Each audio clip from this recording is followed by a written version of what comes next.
আমরা এই চ্যাপ্টারে জানবো সূচকের ধারণা। সূচক জিনিসটা কি।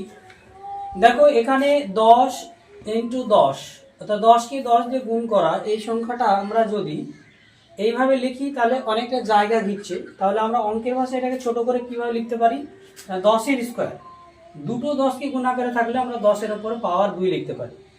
এইভাবে যদি 3টে 10 থাকতো, 10 ইন্টু 10 ইন্টু 10, তাহলে আমরা এটাকে কি লিখতাম, 10 টু দি পাওয়ার 3। আবার যদি 4টে 10 থাকতো তাহলে আমরা কি লিখতাম, 10 টু দি পাওয়ার 4। এবার এই সংখ্যাগুলোর মধ্যে সূচক কোনটা? সূচক হচ্ছে এই যে আমরা সংখ্যাটার ডান পাশের ওপরের দিকে যে পাওয়ার দিচ্ছি, এই পাওয়ারটাকে বলা হয় সূচক।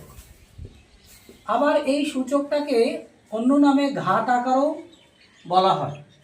তাহলে সূচকের আর একটা নাম হচ্ছে ঘাত। তাহলে 10-এর উপরে কটা ঘাত আছে?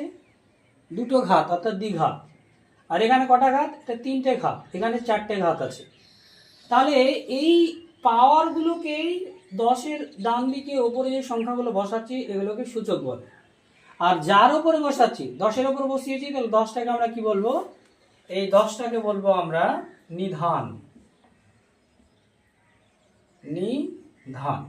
আর এটাকে বলবো আমরা সূচক।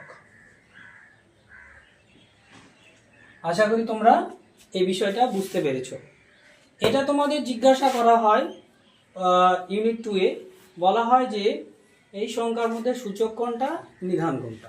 তোমাকে একটা সংখ্যা দিয়ে দিবে, ধর বলবে 20-র ওপরে 13।